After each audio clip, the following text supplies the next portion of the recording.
everybody, Andrew TV here. Welcome back to the channel. Welcome to another episode 3 of Dino Kingdom here in Prehistoric Kingdom. All the kingdoms there in the title of this one.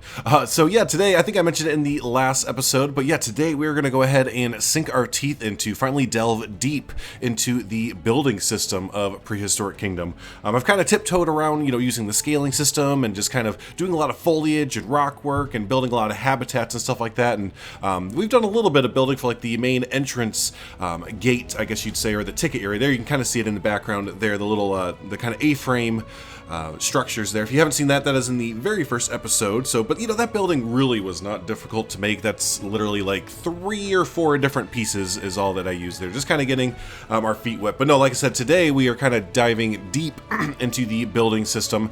And yeah, we're going to get started on, and basically almost finished. There's a little bit here and there to do, but not too much. Basically finish the entrance plaza area. So yeah, we're kind of going for, as we're rapidly just kind of jumping ahead here, we're kind of going for a almost modern, contemporary-ish build. I didn't really have a full-on mindset when I was going into this. It was just kind of whatever came. So yeah, I've been, if you don't follow me for my Planet Zoo videos, I'm currently building a zoo in Planet Zoo called Sunset Ridge Zoo, and that kind of has this same kind of contemporary, modern-ish feel to it. So I think I'm just kind of in that kind of building mode at the moment. So just kind of continued that on, and that's what we got. So yeah, started with these kind of cool desert-looking tiles using essentially one piece, because again, that's really the cool things that you can do in Prehistoric Kingdom with the scaling. So yeah, at the beginning of the video, probably noticed I used, I think it's just the regular square 4x4 plaster, and just kind of scaled it down and then recolored it, little variations here and there. And yeah, there we go. We have a big old entrance walkway. And again, I think I've mentioned this in past episodes, and I probably always mention it, but in Prehistoric Kingdom, we don't have to put actual paths down. So if you aren't familiar with the game too much and you're used to other games where you have to use literal pathing everywhere to get your guests around, again, in Prehistoric Kingdom, it's a little bit different, where everything that you've seen that I've built here, the guests are going to be able to walk on it freely. And if I were to put anything down like in the way, such as like rocks or a building, trees, whatever have you, I'm pretty sure they will avoid all of it, just kind of naturally walk around it and avoid it. So it makes building really, really easy to not really have to worry about constantly fighting with a path system. Sure, there is still a path system in this game. You can kind of see the little squiggly line at the bottom of the UI there of the game panel. Anyways, but so there is still a actual path in the game that you can use, but again, I don't think I have any literal paths in the game. No, I take that back. I do. It is for the parking lot, which I am going to actually destroy and maybe make a parking structure instead, because I feel like that would fit the vibe of the project even more. Anyways, big tangent there. But anyways, that's what I'm saying is I haven't used the pathing in the game except for, yeah, laying down a general guideline of where the parking is going to go. So yeah, that's kind of opens up the possibilities here a whole lot. So but yeah, as we're moving forward, I made a little pool here. You can see we're going to kind of continue this feel as we move on. I found a reference photo of some outdoor malls. That's what the word I was looking for. I couldn't remember the word malls. But anyways, so yeah, outdoor like strip malls, or just little kind of futuristic take on like strip malls, I guess you'd say. And they're all about eco-friendly and kind of promoting like, green energy and all that kind of fun stuff, and just kind of looking all sharp and crisp and sleek and everything. So really like the look of those. So took a lot of inspiration from kind of, again, future like strip malls or future outdoor malls kind of thing there. So but yeah, as we're going forward as well, thought I would, because since it's been a while, obviously, since I've uploaded a video, and since then we've actually gotten a Prehistoric Kingdom dev diary, and that was for May of 2022, and there's a lot of really cool things in there. I'm not going to touch on all of them at all, but I figured that we would look at just a few of the kind of fun things, or just kind of mention a few of the fun things that I, as a more sandbox creator, am interested in there. So the first one is going to be the habitat markers and scenery. Given the creation tools available in Prehistoric Kingdom, it was only a given that the community would want a way to create fully custom enclosures. So we'd like to introduce habitat markers, excuse me, I keep saying markers instead of makers. Yeah, these are a new type of fence that define an invisible paddock boundary. Unlike regular fences, animals are not held back by habitat markers, markers and will require the usage of terrain, rocks, and other methods to keep the creatures inside the pen. So basically that's null fencing, right? If you come from Planet Zoo and everything, that's just invisible fencing, essentially.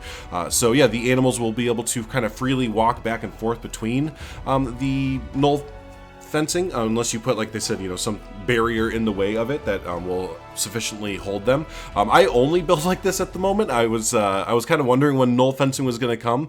At the moment, I just kind of use I think it's the wooden fence. We'll see later on, because I actually build a habitat in this project here today. But anyways, yeah, I'm glad to see that null fencing is coming. So anyways, as they're so visually different to many other items in the game, creating and noodling around with a custom shader was a real treat. Despite their rambunctious aesthetic, habitat markers are invisible during regular gameplay, will only appear when building, selecting a habitat, or in the management view. So yeah, it's going to be invisible when you're just kind of cruising around your park, you know, just kind of hanging out. But when you're building, so that you don't run into the barrier, or so that you actually purposely cover it up if you're building the habitat, then you will be able to see it. 1 second, my cat is locked in the room with me. He desperately wants out. Turns out cats don't like closed doors. Okay, there we go. So yeah, really excited for habitat markers to come, so we don't have to kind of hide these other physical barriers in the game to make an actual barrier. So and then the last little thing that I'm excited for here is the new scenery. They gave a little sneak peek. Oh, by the way, yeah, I'm reading this from the Prehistoric Kingdom website. I will link this down below if you haven't seen the full dev diary, because there are a few other things in there that are pretty neato speedo. But yeah, so anyways, we've got plenty of new scenery items in the new patch as well, including tropical lantern posts, customizable animal silhouettes, and beautiful topiaries to decorate your parks. There are so many beautiful concept designs yet to be added. We really think you'll love what we're cooking up behind the scenes. A blog post will be released once the update is live to show off all the new items. And here's a sneak peek, and I'll be sure to post this picture, because yeah, we have some brand new topiaries for a good amount of the dinosaurs. Looks like the woolly, the saber, yeah, there's a good amount there. And then the silhouettes are going to be cool as well. I'm sure they're going to be recolorable. Yeah, they're definitely going to be recolorable and resizable and all that kind of fun stuff. Same with the topiary, so there's definitely going to be a lot of possibilities with these new pieces there. So, but let's go ahead and jump back over to the build. And oh yeah, this is one of my favorite parts of the build here, because yeah, this is something that wouldn't be possible in a lot of other games without this scaling. I love scaling so much. I think I talk about that more than anything else in the videos. But anyways, yeah, this entire little like wood canopy, swivelly doodly thing. Yeah, why not? Swivelly doodly. Yeah, wouldn't have been possible with a lot of other games and without the scaling effect here, just because, yeah, with all the different variations in size there, you have to be able to get it just right. Otherwise, you're going to have little pieces of the board probably sticking back into the inside of the building, or kind of awkwardly kind of poking out on the outside and everything. But yeah, so that I'm just really happy how that came out, and then just the fact that I was able to build that without having a lot of restrictions and everything. And then this little overhang here, total happy accident. I saw this little gap right here between the building and the little entrance A-frame structure, so I just was like, yeah, let's go ahead and, you know, bring it out here. And I started flipping it around and just flipped it around 4 times, and bam, got this cool little thing. I don't know, it's this cool symbol. I'm not sure what it means or what it is, but you know, again, it was just kind of it was a Bob Ross moment. We had a happy little accident, basically. So I end up taking this little canopy or little overhang section here and duplicating it all around, because again, you know, looks really cool. So don't want to have it just in one spot there. Got to have it kind of everywhere. So, but these buildings that I'm building, are, we don't give them interiors at the moment, but there are going to be a gift shop and a restaurant. So in the restaurant, we being me and chat during stream, because we just jumped into the habitat making part of the building, and this is all done on my Monday morning or Monday afternoon stream, excuse me. So yeah, that is what we're getting into now. But anyways, that restaurant, which is right behind our I have the name of it here, Psittacosaurus, bam, nailed it, maybe. Right behind the Psittacosaurus habitat is a restaurant that's going to have a deck that overlooks and overhangs our herbivore valley. So I'm really excited to build for that, because that was an idea we came up with on stream there, and I'm really excited to build for that next. So anyways, yeah, speaking of habitat, Psittacosaurus, right? There it is. So that is the second animal that we have in the park here, and yeah, just really wanted to get a small, fun little habitat or enclosure right at the beginning of the project, right at the beginning of the park, basically, to remind everyone that, hey, you're here to see dinosaurs, right? Or prehistoric animals. Here they are, right? Let's not even waste any time. Here we go. So we decided to do one of the smaller animals, and it was between this one, the Psittacosaurus, and the, I can't remember the name of it, and I apologize, but the smaller looking Triceratops. It's not a Triceratops, I know, sorry, paleo community, you're gonna ring me, but yeah, the smaller looking Triceratops. But yeah, we ended up choosing the Psittacosaurus and did the one with the variation that has the quills on the back of it. They're either quills or feathers, right? I'm doing a little bit of research on them. I can't wait till the wiki is out in-game so we can do some in-game, just kind of figure out some more on these dinosaurs. But anyways, yeah, did a little bit of research and chose the variation with the quills on the back. There you can see a little bit of the quills and everything. I think that's the coolest variation. I don't know if that's like the most up-to-date or the most widely accepted version of them, but yeah, I think it's the coolest looking version. So we're gonna read a little bit about the Psittacosaurus, mainly for my own sake, because I don't know much about them, as you can hear. Before we do it, yeah, I had a lot of fun making this little fence right here. Actually, it was kind of a lot of, did two different fences. This kind of chain link, which literally just used the chain in-game, which is usually really big and bulky, and just scaled it way down. And we literally just have like this kind of almost like Wild West, United States Wild West barbed wire fence feel. And that's not really the vibe I'm going for with the entire build, but we are kind of going more desert that leads into a forest after you pass by this little lake. So the more towards the front of the park is the desert or kind of drylands area, excuse me, of the habitat. And then as you pass by that lake into the back area where you go underneath that rock ledge and everything, turns into more of a lush forest area. So, but anyways, that's the overall design of the habitat. And again, I want to go ahead and pull up on a dinosaur wiki. It's literally called dinosaur wiki, dino.fandom for the Psittacosaurus. Not going to read the whole thing because there was a boatload that they go over here. Oh my god, yeah, it goes on for a long time. That's awesome. I'll read all that later to myself, but we're going to do just the general description and all that kind of fun stuff. So the Psittacosaurus is a genus of extinct ceratopsian dinosaur from the early Cretaceous of what is now Asia, existing between 3.2 and 100 million years ago. It is notable for being the most species-rich dinosaur genus. Oh, that's cool. Up to 11 species are known from across Mongolia, Siberia, China, and possibly Thailand. Excuse me. The species of Psittacosaurus were obligate bipeds at adulthood with a high skull and a robust beak. One individual was found preserved with long quills on the tail, similar to those of Tianyulung. Yet scales of varying sizes and shapes across the rest of the animal. Psittacosaurus probably had complex behaviors based on the proportions and relative size of the brain. It may have been active for short periods of time during the day and night, and had good smell and well-developed vision. Let's see, Psittacosaurus was one of the earliest ceratopsians, but closer to Triceratops than Yinlong.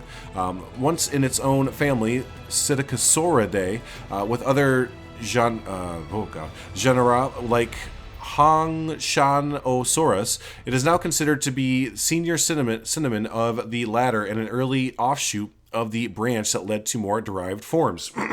The genera closely related to Psittacosaurus are all from Asia, with the exception of Aqualops from North America. The first species was either nope, not even going to try that word, or closely related, and it may have given rise to later forms of Psittacosaurus. All right, so there you go. Quick little description, but again, this goes into like 5 different things, from description to classification, paleobiology, and everything. So there's a whole bunch to kind of take a look at there. I'm going to link this down below, and it even talks about the quills a little bit there later on. So, but that's cool that it is the what does it say? The most genus-rich. Species-rich dinosaur genus, and up to 11 species are known. So we know the most about this dinosaur. That's pretty neato. So there you go, little bit on the Psittacosaurus there, as much as I could pronounce at least. Oh my gosh, I gotta remember not to do that much complicated reading this early on when I just wake up. Anyways, as we're moving on here, jumping back over to the video for myself, yeah, we are building some fancy bathrooms. Yeah, these are going to be the restrooms of the park, and I kind of, looking at it now, I kind of feel like these, at the moment, look better than the entire, or than the gift shop and the restaurant, which probably should, you know, be kind of more grandeur, more better looking than the restrooms do. You know, nothing against restrooms, but those are just a little bit more important buildings to highlight, I would say. So, but anyways, no, I had a lot of fun with this one. I found the perfect reference photo on Pinterest. Just basically typed in, I think, contemporary bathrooms or modern bathrooms or something like that, and yeah, found this really cool restroom. Basically, it just kind of in the middle of like a bamboo forest. I'm sure there's other things around it. The pictures just gave the perspective of it's just like, yup, here's this really cool looking restroom right here. So, but yeah, no, it just has this really cool brick and wood feel with the roof kind of not. It has a open air concept in the Pinterest photo. We closed it in just a little bit, just because of the fact that we're kind of building for, you know, like a theme park or like a dinosaur park, excuse me. So we got to have a little bit more privacy than what the concept photo showed, which is a very open air. When you're, if you're a male and you're going to the urinal, there's actually just open. You're just looking out into a bamboo forest, and anyone can kind of pass by, just be like, "What's up, Bob? How you doing?" Nothing much, just pissing.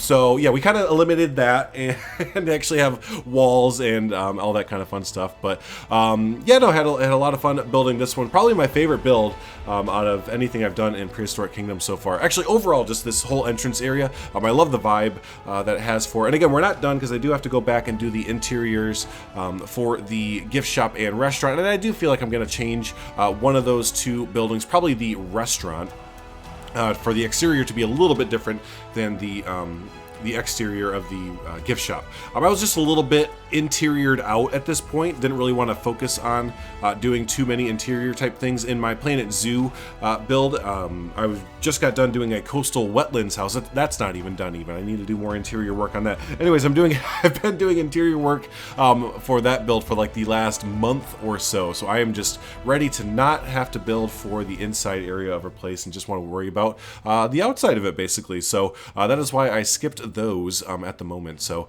but yeah, no, this is like I said, this is kind of the end of the video. I just kind of finish up building this restroom here, getting it all tidied up, and then yeah, we'll go ahead and do a little bit of cinematics at the end of the video to kind of wrap up the entire entrance build here. But like I said, the next video, really excited for that one. We're going to work a little bit more on the entrance area. I might get some inspiration to kind of do the interior work for the gift shop and the restaurant. But speaking of the restaurant, I do want to start on the Herbivore Valley like seating area. I kind of picture like a glass deck that kind of overextends or overhangs over Herbivore Valley. If you don't know what that is, Herbivore Valley, that is, go check out episode 1.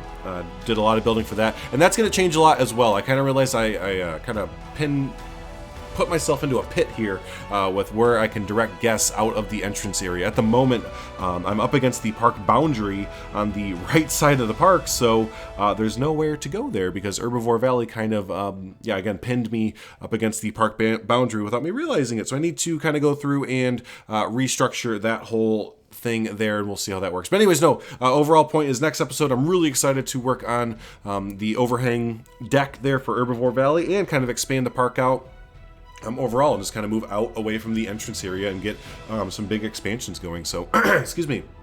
But anyways, hey, if this is your first time hanging out and you've heard me stumble this far into the video, be sure to hit the subscribe button for more Dino Kingdom work here in Prehistoric Kingdom. And yeah, also hit the like button. Does help out the video and helps out the channel, gets the video to more people and everything, and always helps grow the channel and everything. So hey, awesome. Thanks so much, everyone, for hanging out. Always do appreciate it. And yeah, until the next episode there of Dino Kingdom, have a good one.